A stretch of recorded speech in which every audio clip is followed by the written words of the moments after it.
अस्सलाम वालेकुम सर। वालेकुम सलाम। की हाल चाल है? ठीक ठाक जी, तुसीं सुनाओ? सर किहड़ी जगह तो आए? बख्शन हाँ 54 च।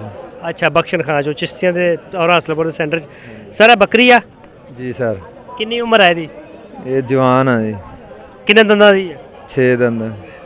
फिर तो बुढ़ी हो गई कि? नहीं नहीं जवान हाँ जी, 8 दंदां दी बुढ़ी हुंदी। ठीक हो गया। ते उम्र दस सकदे हो दी किन्नी का? बस दंदां दे पता। पौने 2 साल दी हो सकती है, भी 6 दंद इदां ही हुंदे। ठीक हो गया।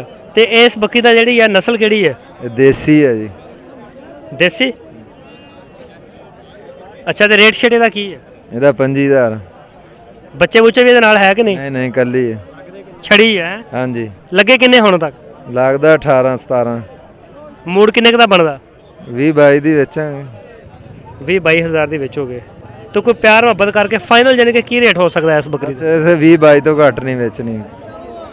20 22 तो घट नहीं बेचनी। ए जरा दिखाना कैमरामैन साहब बकरी का जरा ए देख सकते हो दोस्तों तुसी माशाल्लाह। इधरों अगों मुँह दिखाया जरा इधरों फ्रंट तो आके छड़ना जरा छड़ दे छड़ देना।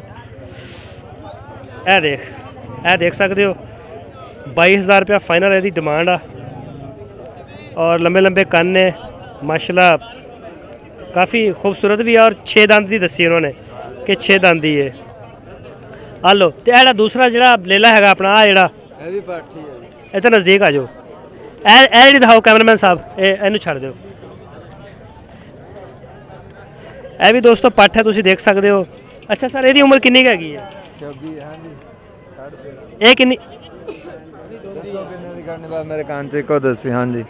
इस पट्ठ की किन्नी उम्र है? ये भी छिगी है। ये भी छिगी है? ये केड़ी नस्ल दी है? ये दोगली टैडी है। दोगली टैडी है पकड़ना जरा इनू पकड़ो। अच्छा ये दोगली टैडी है यदि छोटे छोटे कन्ना वाली है ए जरा कैमरामैन अगर दिखावे ते।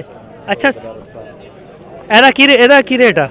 रेट ਇਹਦਾ ਸਹੀ ਆ। ਇਦਾਂ ਦੇ ਕਮਲੇ ਵੀ ਇੱਥੇ ਫਿਰਦੇ ਐਵੇਂ ਤੰਗ ਕਰਨ ਡਏ ਹੋਏ ਆ। ਭੈਣ ਚੋ 15000 ਦਾ ਮਾਲ ਆ 8000 ਦਾ ਦੇ ਦਿਓ। 8000 ਨੂੰ ਤਾਂ ਕਿਤੇ ਹਾਜੀ ਸ਼ੇਰ ਛੱਡ ਕੇ ਆਓ। ਚਲ ਹੁਣ ਹੋਰ ਕਿਸੇ ਵੱਲ ਦੋਸਤੋ ਤੁਸੀਂ ਦੇਖ ਰਹੇ ਹੋ ਮਾਸ਼ਾਅੱਲਾ ਮੱਖੀ ਚੀਨੇ ਇਹਨਾਂ ਦੇ ਕੋਲ ਬੱਕਰੇ ਨੇ ਤੇ ਬੜੇ ਹੀ ਪਿਆਰੇ ਬੱਕਰੇ ਨੇ ਤੇ ਇਹਨਾਂ ਨਾਲ ਗੱਲਬਾਤ ਕਰਦੇ ਹਾਂ ਤੇ ਪੁੱਛਦੇ ਹਾਂ। अस्सलाम वालेकुम। वालेकुम अस्सलाम। ਨਾਮ ਕੀ ਹੈ ਆਪਣਾ? इमरान शेख। ਕਿਹੜੀ ਜਗ੍ਹਾ ਤੋਂ ਆਏ ਨੇ? शाहपुर शरीफ। शाहपुर। अच्छा इतने नज़दीक ही है। ऐसे सारे बकरे ने बकरियां भी ने विच? बकरे ने सारे बकरे ने केड़ी केड़ी नस्ल के बकरे ने थोड़े? देसी नस्ल है इन पर चक मदरसा दी नस्ल है देसी बकरा। चक मदरसा खट्टा चीना मक्खी चीना बकरा है दोस्तों देख रहे हो सर। अच्छा इसकी उम्र कितनी होएगी? ਇਹਦੀ ਉਮਰ ਤਕਰੀਬਨ ਹੋਏਗੀ 7 ਤੱਕ ਮਹੀਨੇ 7.5 ਮਹੀਨੇ। 7 ਮਹੀਨੇ ਦਾ ਤੇ ਇਹਦਾ ਵਜ਼ਨ ਕਿੰਨਾ ਹੋਏਗਾ? ਇਹਦਾ ਵਜ਼ਨ ਜ਼ਿੰਦੇ ਦਾ ਹੋ ਜਾਸੀ ਤਕਰੀਬਨ 36 37 ਕਿਲੋ। ਇਹਦਾ ਜ਼ਿੰਦਾ ਤੇ ਗੋਸ਼ਤ ਦਾ ਵੀ ਕੋਈ ਅੰਦਾਜ਼ਾ ਹੁੰਦਾ ਤੁਹਾਨੂੰ? ਗੋਸ਼ਤ ਦਾ ਹਾਂ ਜ਼ਿੰਦਾ कितना हो जाएगा? 50 किलो? हाँ 50 किलो हो जाए तकरीबन। अच्छा 50 किलो जिंदा हो जाएगा तो गोश्त तो होना है 32-33 किलो। ਇਹਦੀ डिमांड की है ਤੁਹਾਡੀ इस जानवर ਦੀ? ਇਹ 27 ਦਾ ਆਲਾ ਲਿਆ ਹੋਇਆ ਹੈ। 27 ਲਿਆ ਸੀ ਖਰੀਦਿਆ ਸੀ ਤੇ ਵੇਚਣਾ ਕਿੰਨੇ ਦਾ? ਜਿੰਨੇ ਦਾ ਹੁਣ ਜਿੱਤੇ ਰੋਜ਼ੀ ਬਚ ਗਈ 2-400 ਦੇ ਦੇਾਂਗੇ। ਸਹੀ ਇਹ ਦੋਸਤੋ ਤੁਸੀਂ ਦੇਖ ਰਹੇ ਹੋ ਮਾਸ਼ਾਅੱਲਾ ਬੱਕਰਾ ਇਹਨਾਂ ਦਾ ਆ ਗਿਆ। ਐਸੇ ਬੱਕਰੇ ਦੀ ਗੱਲ ਹੋ ਰਹੀ ਸੀ। ਕੈਮਰਾਮੈਨ ਸਾਹਿਬ ਜ਼ਰਾ ਦਿਖਾਓ ਕਿ 50 ਕਿਲੋ ਇਹਦਾ ਜਿਹੜਾ ਉਹ ਜ਼ਿੰਦਾ ਵਜ਼ਨ ਉਹਨਾਂ ਨੇ ਦੱਸਿਆ और 30-32 किलो 34 किलो हो सकता गोश्त और कहते 27,000 रुपये का खरीदा। वैसे थोड़ी डिमांड की है जी? डिमांड की बेचना कितने का? 500 लाभ गया दे देना है।